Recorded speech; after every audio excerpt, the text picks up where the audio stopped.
David Miller இப்போ அந்த லிஸ்ட்ல வந்திருக்காரு, ஸ்கிரீன்ல கண்டிப்பா. வந்திருக்காரு. மில்லர் இந்த ஐபிஎல் பேசிக் அமௌண்டா 2 கோடி அப்படிங்கறத பேசிக் பிரைஸா ஃபிக்ஸ் பண்ணிருக்காங்க.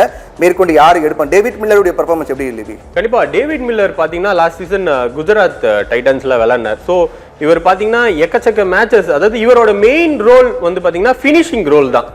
ஸோ அவர் வந்து மேபி நீங்கள் ஒன் டவுனோ இல்லை மிடில் ஆர்டர்லாம் விட முடியாது. ஸோ அவரோட மெயின் பொசிஷன் சவுத் ஆப்பிரிக்கா டீம்லேயும் பார்த்தீங்க அப்படின்னா அவரோட main role finishing role. Maybe இவரை வந்து எனக்கு தெரிஞ்சு குஜராத்தே திரும்ப எடுக்கிறதுக்கான வாய்ப்பு இருக்கும். இல்லைனா மேபி லக்னோ ஆர் சிஎஸ்கே கூட மேபி இவர் பேஸ் ப்ரைஸ்லேயே போகிறாரு அப்படின்னா சிஎஸ்கே கூட மேபி நம்மளுக்கு ஒரு ஃபினிஷிங் தேவை. ஏன்னா ஒரு 2 கோடின்றது இவங்ககிட்ட இருக்கிற அமௌண்ட்டை பொறுத்த வரைக்கும் ஒரு பெரிய அமௌண்ட்டாக நம்ம சொல்ல முடியாது. ஸோ அதனால இப்போ பார்த்தீங்கன்னா டெல்லி போயிருக்காங்க. ஸோ டெல்லி வந்து டேவிட் மில்லர் போயிருக்காங்க. ஸோ மேபி வேற யாரும் எடுக்கல அப்படின்னா இவர் இந்த பேஸ் பிரைஸ்லேயே 21 கோடி இருக்கு, 21 கோடி 80 லட்ச ரூபா இருக்கு. அப்ப அவங்க தான் அதிகமாக ஃபோக்கஸ் பண்ற மாதிரி நம்ம தெரியுது. டேவிட் மில்லர் ஒரு வாங்கிட்டாங்க. டெல்லி வந்து பேஸ் பிரைஸ்ல டேவிட் மில்லரை வந்து வாங்கிட்டாங்க. ஸோ கண்டிப்பா ஏன்னா அவங்க ஓப்பனிங் பேசிக் பிரைஸ் 2 கோடி டெல்லி ஃபிக்ஸ் பண்ணிட்டாங்க அப்படின்னா அதை தாண்டி வேற யாரும் கேட்கல, யாருமே கேட்கவே இல்லை. ஸோ டேவிட் மில்லர் ஏன்னா நம்ம சொன்னோம்ல சிஎஸ்கேல கொஞ்சம் இளம் பிளேயர்ஸ்லாம் எடுக்கலாம் மேபி அவங்க யோசிச்சிருப்பாங்க. ஏன்னா டேவிட் மில்லருக்கு கிட்டத்தட்ட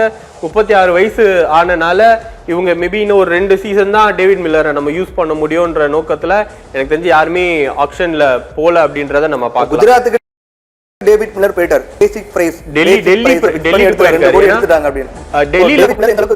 குஜராத் கண்டிப்பா. ஏன்னா டெல்லியில பாத்தீங்க அப்படின்னா ஆல்ரெடி ஓப்பனிங்ல ராகுல் இந்த மாதிரி நல்ல கருண் நாயர் இந்த மாதிரி ஓப்பனிங் பொசிஷன்ல இருந்தாலுமே அவங்க லாஸ்ட் சீசன்லயுமே தவற விட்டது எனக்கு தெரிஞ்சு இந்த மிடில் ஆர்டர்ல தான். ஸோ இந்த ஃபினிஷிங் அடுத்து பிருத்வி ஷா எனக்கு தெரிஞ்சு அவர் போவாரா 75 லட்சம் பிக் பண்ணிருக்காங்க பேஸ் பிரைஸ். கொஞ்சம் சீசனாவே வந்து பாத்தீங்கன்னா லாஸ்ட் சீசன் ஒரு அன்சோல்டு.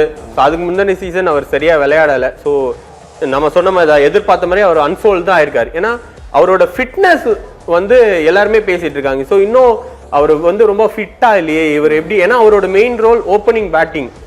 டெல்லியில ஆடிட்டு இருந்தார். ஸோ டெல்லியில நல்லா பெர்ஃபார்ம் பண்ணிட்டு இருந்த ஒரு ஆள் வந்து பாத்தீங்கன்னா தொடர்ந்து நிறைய சொதப்பனால அவர் வந்து யாருமே எடுக்கல. இந்த வருஷமும் யாரும் எடுக்கல. நம்ம ரொம்ப எதிர்பார்த்த சிஎஸ்கே அணியில இருந்த டெவன் கான்வே.